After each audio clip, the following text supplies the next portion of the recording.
அனைவருக்கும் வணக்கம். என் பெயர் சாந்தலட்சுமி. நான் அறிவியல் தொழில்நுட்பம் மற்றும் சுற்றுச்சூழல் துறையில் பணிபுரிகிறேன். நாம் இப்போது மிஷன் லைஃப், அதாவது சுற்றுச்சூழலுக்கான வாழ்க்கை முறை என்ற தலைப்பில் ஆரோக்கியமான வாழ்க்கை முறையை கடைபிடிப்போம் என்ற தீமில் நம்ம வீட்டிலேயே மருத்துவ குணங்கள் உள்ள செடிகளை வளர்ப்பது பற்றியும் அதன் நன்மைகள் பற்றியும் தெரிந்து கொள்வோம். நமக்கு அடிப்படையான தேவைகளுள் மிக முக்கியமானது உணவாகும். நம்ம சாப்பாட்டை பொறுத்து தான் நம்மோட உடல் நலம் இருக்கும்.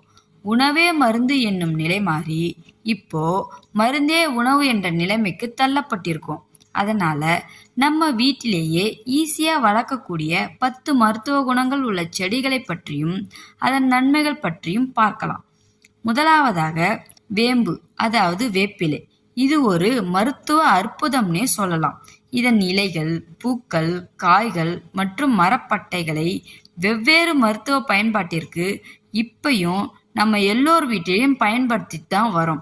அது மட்டுமின்றி இதன் எண்ணெயை அழகு சாதன பொருட்களான சோப்பு, லோஷன் மற்றும் ஷாம்புலையும் பயன்படுத்துகிறாங்க. இரண்டாவதாக துளசி. நம்ம எல்லார் வீட்டிலையும் ஈஸியாக வளர்க்கக்கூடிய செடி தான் துளசி. பாட்டி வைத்தியப்படியும் இது காய்ச்சலுக்கு ஒரு நல்ல தீர்வுன்னு சொல்றாங்க. அது மட்டுமின்றி சளி, இருமலுக்கும் கூட துளசியை தண்ணியில கொதிக்க வச்சு குடிச்சா சரியாகிடும். மூன்றாவதாக கற்பூரவள்ளி. இது சளி, இருமல், வறட்சியான தொண்டை போன்ற பிரச்சனைகளுக்கு பயன்படுத்தலாம். இத 2-3 இலைகளை அப்படியே சாப்பிட்டா கூட சளி சரியாகிடும். நான்காவதாக வெற்றிலை, அதாவது வெத்தலைன்னு சொல்லுவோம். வெத்தலை கொடிய நம்ம வீட்டு ஜாடியிலேயே கூட வளர்க்கலாம். இதுல பல மருத்துவ குணங்கள் இருக்குது. இருமல், கடினமான சுவாசம் போன்ற பிரச்சனைகளுக்கும், வாய் துர்நாற்றம், சரியாமை போன்ற பிரச்சனைகளுக்கும் பயன்படுத்தலாம். ஐந்தாவதாக கற்றாழை. இது ஜாடியில மட்டும் இல்லாம நம்ம வீட்டுல ஒரு கைத்துல கட்டி தொங்க விட்டா கூட இது நல்லா வளரும். கற்றாழையில நிறைய மருத்துவ குணங்கள் இருக்கு. முக்கியமா உடல் உஷ்ணத்தை தணிக்கவும், மேலும் இதுல உள்ள ஜெல் ஸ்கின், ஹேருக்கும் யூஸ் பண்ணிக்கலாம்.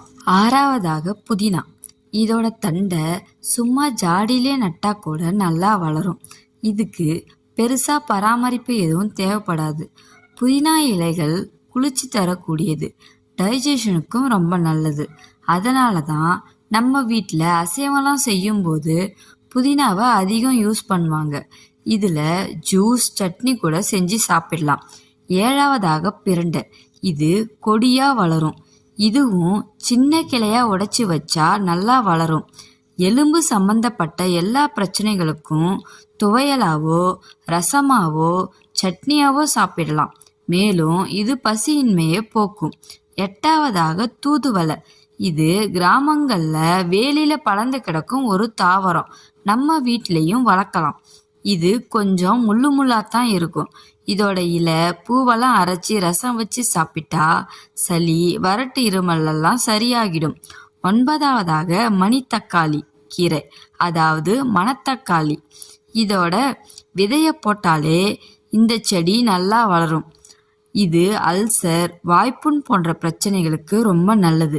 வாய்ப்புண்ணுக்கு 2-3 இலைகளை அப்படியே சாப்பிட சீக்கிரம் சரியாகிடும்.